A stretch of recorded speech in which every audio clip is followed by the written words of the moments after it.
Ma hai consumato la vita per farmi una famiglia e chi sta lì non mi consente? Ma chi è giustizia che sa? Signora, sì, ma veda, la legge non può sostenere un suo principio, seppure umano, e rendersi complice di un espediente perpetrato a danni di terzi.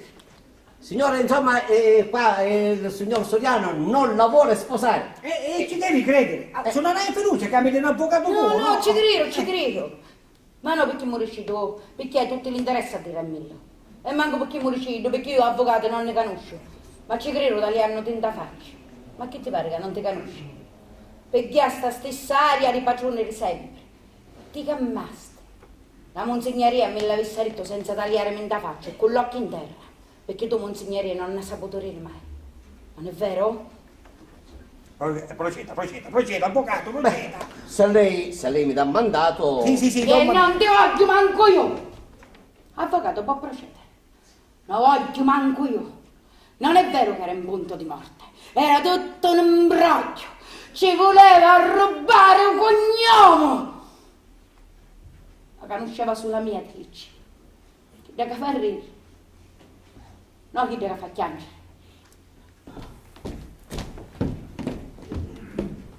Caro, sei già siete? Ma stiamo finiti di cui... Passa a te.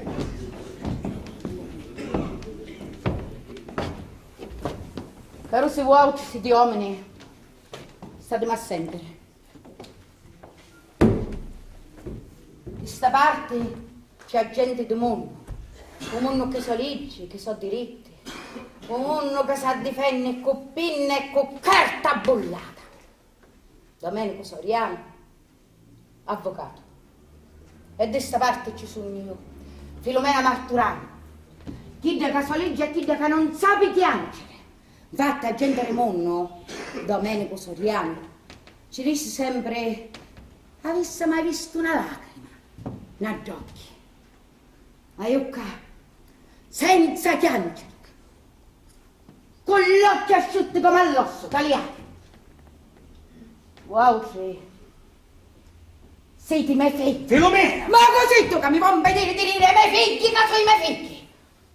Avvocato, chi sa leggere a mondo non mi può impedire, no? Sì, signore. Wow, ci siete i miei figli. E io sono Filomena Marturano. E non hai bisogno di spiegare chi era, perché tutti pare conoscono a Filomena Marturano. Ma che che io era, prima dei 17 anni che tu sei, data a sapere. Avvocato, i canusci scantinati, i casi bassi sotto livello statale, nei quartieri popolari, neri, affumicati, nella estate non si respira a poco auro e nemmeno si abbattono i renti po' freddo, non ci già si luce manca a manziorno. Ma da scusare se parlo dialetto, dove non ci entra luce nemmeno a mezzogiorno. Da uno reddito pure ci stava io come famiglia.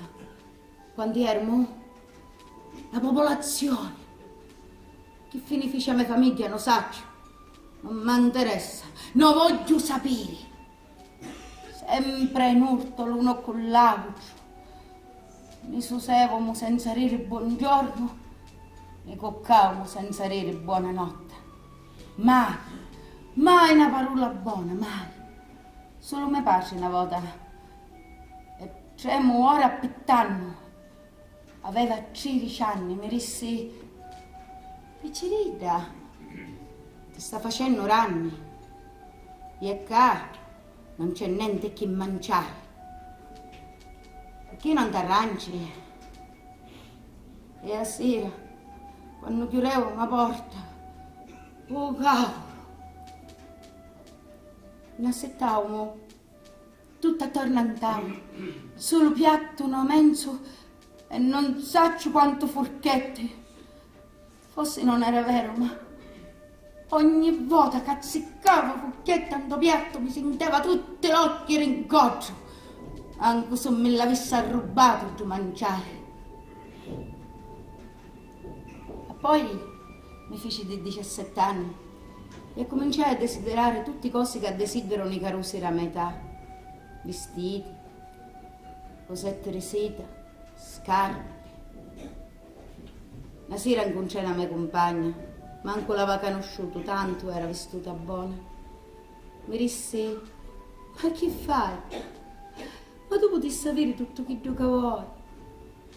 Cammina con mia. Onde? Cammina con mia. Così? Così? Così?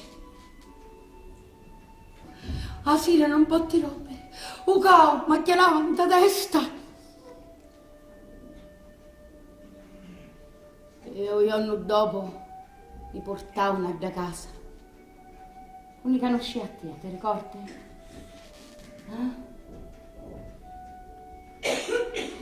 Mi pareva una reggia da casa. Forse perché tanto mi parevano tutte cose belle. Una sera vosi tornare a casa. Il cuore mi batteva forte, forte. Pensai, manco mi tagliano non da faccio, manca porta mi rapano. E invece, come accarezzava, come arreva, come proieva la seggia. Mi tagliavano come si taglia uno che mette soggezione. Solo mia madre, quando io a salutare, aveva l'occhio pieni di lacrime. Non ci tornai più a mia casa. Ma non l'hai ammazzato i miei figli.